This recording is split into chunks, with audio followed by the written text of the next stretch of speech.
আকাশের পাতায় ইতিহাস চ্যানেলে প্রত্যেককে স্বাগত। আজকে আমরা আলোচনা করব ভারতীয় উপমহাদেশ কিভাবে গ্রামীণ বসতি থেকে প্রথম নগরায়নের দিকে যাত্রা শুরু করেছিল। আজ থেকে প্রায় 10,000 বছর আগে, অর্থাৎ 8,000 খ্রিস্টপূর্বাব্দ নাগাদ এই উপমহাদেশে নব্যপ্রস্তর যুগের সূচনা ঘটে।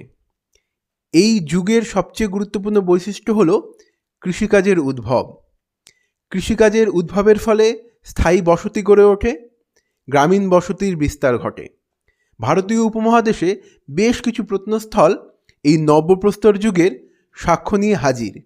এগুলির মধ্যে সবচেয়ে গুরুত্বপূর্ণ হল মেহেরগড় সংস্কৃতি। মেহেরগড় সভ্যতা পাকিস্তানের বেলুচিস্তান প্রদেশের কাচ্চি সমভূমিতে বোলান গিরিখাতের কাছে অবস্থিত। এই মেহেরগড় প্রত্নস্থলটি 1974 সালে ফরাসি প্রত্নতত্ত্ববিদ জাঁ ফ্রাঁসোয়া জারিজ প্রথম আবিষ্কার করেন। একটা সময় অবধি মনে করা হতো ভারতীয় সভ্যতার প্রাচীনত্ব হল হরপ্পা সভ্যতার সময়কাল, কিন্তু এই মেহেরগড় প্রত্নস্থলটি উৎখননের ফলে ভারতীয় সভ্যতার প্রাচীনত্ব এক লাফে অনেকখানি পিছিয়ে যায়। যদিও মেহেরগড় কোনো সভ্যতা নয়, এটি হলো একটি সংস্কৃতি, তবু ওই প্রত্নস্থলে এর বেশ কিছু সাংস্কৃতিক স্তর লক্ষ্য করা যায়। সেই দিক থেকে এই সাংস্কৃতিক কেন্দ্রটি খুবই গুরুত্বপূর্ণ। মেহেরগড় সংস্কৃতির যে সময়কাল তা হল 7,000 খ্রিস্টপূর্বাব্দ থেকে প্রায় 3,000 খ্রিস্টপূর্বাব্দ অবধি। এই কয়েক সহস্রাব্দ জুড়ে এই সংস্কৃতিটি ধারাবাহিকতা এবং কিছু পরিবর্তনের মধ্য দিয়ে একটি বিশেষ রূপ লাভ করে। এই কৃষিভিত্তিক সংস্কৃতির প্রথম পর্বকে আমরা 7,000 থেকে 5,000 খ্রিস্টপূর্বাব্দ এই সময়কালের মধ্যে সীমাবদ্ধ করতে পারি। তো প্রথম পর্বে মেহেরগড়ের অধিবাসীরা একদিকে জব এবং দু প্রকার গমের চাষ করত। পাশাপাশি তারা কী ধরনের হাতিয়ার ব্যবহার করত? যেহেতু নব্যপ্রস্তর যুগ, সেহেতু পাথরের হাতিয়ার ছিল, পাথরের ছুরিকার ব্যবহার করত এবং হাড়ের তৈরি আয়ুধও তারা ব্যবহার করত। তাদের ঘরবাড়ি কীরকম ছিল? কাদামাটির ইটের তৈরি ঘরবাড়ি লক্ষ্য করা যায়। তবে মনে রাখতে হবে এই ইট কিন্তু রোদে পোড়ানো, চুল্লিতে নয়। সাধারণ বাসগৃহের মধ্যে কয়েকটি ঘর থাকত এবং এই সাধারণ বাসগৃহের আয়তনের চেয়ে বড় কিছু ইমারতের সন্ধান পাওয়া গেছে।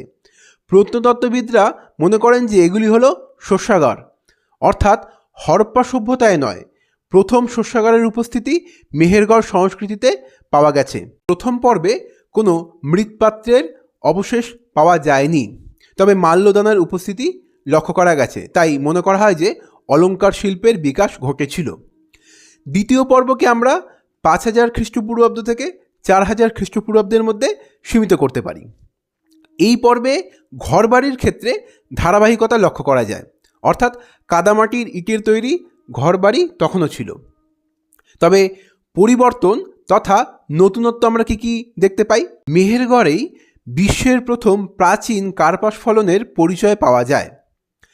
এই পর্বে মৃৎপাত্রের উপস্থিতি লক্ষ্য করা গেল, তবে কুমোরের চাকার ব্যবহার তখন হয়নি। এই পর্বের একদম অন্তিম পর্যায়ে কুমোরের চাকার উপস্থিতি লক্ষ্য করা যায়। তাই প্রথম দিকে কিভাবে তৈরি হতো? ঝুড়ির ওপর বিটুমেন লেপে তার ওপর মাটি এবং কাদা দিয়ে ওই কাজ চালানো গোছের এক ধরনের মৃৎপাত্র তারা তৈরি করত। তবে এই পর্বে মাল্যদানা তথা অলঙ্কার শিল্পের আরও বিকাশ ঘটে। মেহেরগড়ের তৃতীয় পর্বকে আমরা মোটামুটিভাবে 4,000 খ্রিস্টপূর্বাব্দ থেকে 3,000 খ্রিস্টপূর্বাব্দের মধ্যে সীমাবদ্ধ করতে পারি। এই পর্বে ধারাবাহিকতা অপেক্ষা পরিবর্তনে কিন্তু বেশি নজরে পড়ে। যেমন মৃৎপাত্রের ক্ষেত্রে দেখা যায় কুমোরের চাকার ব্যবহার, ফলে মৃৎপাত্রের সংখ্যা যেমন বাড়ল, সেরকমের বৈচিত্র্য লক্ষ্য করা গেল। এই পর্বেই কিন্তু নিয়মিতভাবে তামার ব্যবহার লক্ষ্য করা যায়, অর্থাৎ নবপ্রস্তর যুগ ক্রমশ তাম্রপ্রস্তর যুগে প্রবেশ করছে। পাশাপাশি মেহেরগড়ের যে বসতি এলাকা তারও ক্রমশ জটিল হচ্ছিল। সুতরাং এই হচ্ছে মেহেরগড়ের গোটা কাল পর্ব, অর্থাৎ মেহেরগড় ক্রমশ গ্রামীণ বসতি থেকে আরও জটিল এক সংস্কৃতিতে রূপায়িত হচ্ছিল।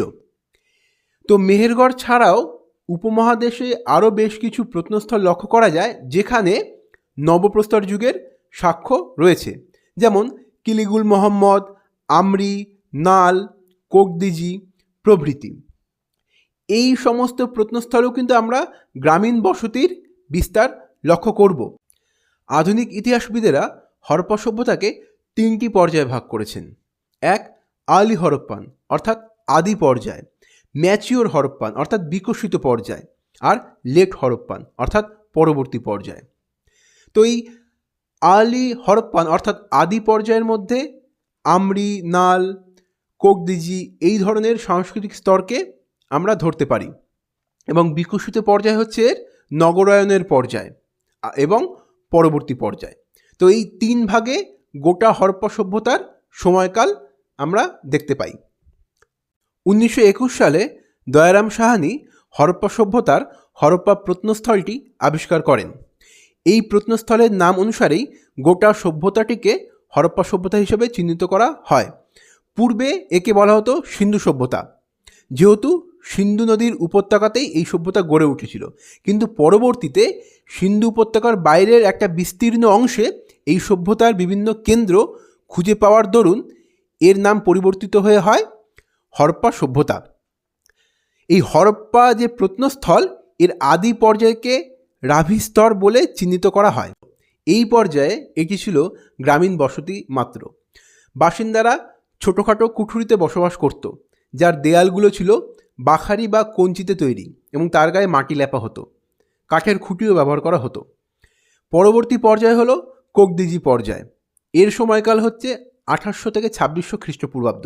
এই পর্যায়ে ইটের তৈরি ইমারত গড়ে উঠল এবং ইটের যে দৈর্ঘ্য, প্রস্থ, উচ্চতার অনুপাত, সেটার একটা নির্দিষ্ট মান বজায় থাকলো এবং এই মান পরবর্তী ক্ষেত্রে আমরা দেখব বজায় রয়েছে। পাশাপাশি এই পর্যায়ে অনেক বেশি পরিকল্পনার ছাপ লক্ষ্য করা যায়, যেমন রাস্তাঘাট উত্তর, দক্ষিণ এবং পূর্ব পশ্চিমে বিস্তৃত এই পর্যায়েই। তো এই রাভি স্তর এবং কোকদিজি স্তর, এই দুখানা স্তরই কিন্তু আর্লি হরপ্পান বা আদি পর্যায়। এরপর আমরা বিকশিত পর্যায়ে দেখব এটি আরও এক পরিকল্পিত নগরে পরিণত হচ্ছে। 1922 খ্রিস্টাব্দে রাখালদাস বন্দ্যোপাধ্যায় মহেঞ্জোদারো প্রত্নস্থলটি আবিষ্কার করেন। তো এই যে হরপ্পা এবং মহেঞ্জোদারো, এই দুটো প্রত্নস্থল বাদে আরও যে সমস্ত কেন্দ্র ছিল তা হলো কালীবঙ্গান, ধোলাভিরা, লোথাল, রাখিগড়ি, বানাওয়ালি, চানহুদারো।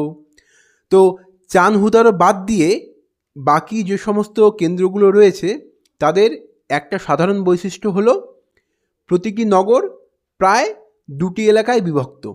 একদিকে সিটাডেল বা দুর্গ এলাকা, অপরদিকে নিম্ন শহর বা লোয়ার টাউন। তো এইটা হচ্ছে হরপ্পা সভ্যতার প্রতিটি কেন্দ্রের সাধারণ বৈশিষ্ট্য।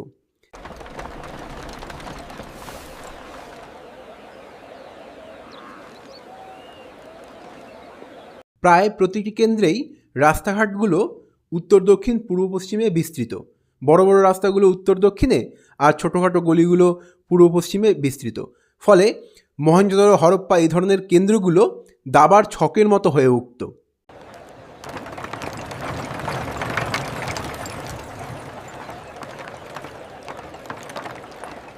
এইভাবে ভারতীয় উপমহাদেশ কয়েক সহস্রাব্দ ধরে গ্রামীণ বসতি থেকে নগরায়নের দিকে যাত্রা করেছিল।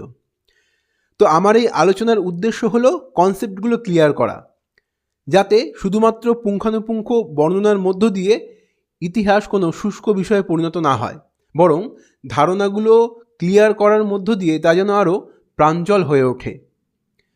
আমার এই ভিডিওটি ভালো লাগলে এবং প্রয়োজনীয় মনে হলে প্লিজ চ্যানেলটি সাবস্ক্রাইব করবেন এবং নতুন নতুন ভিডিওর দ্রুত নোটিফিকেশন পেতে পাশের যে বেল আইকন সেটি প্রেস করবেন।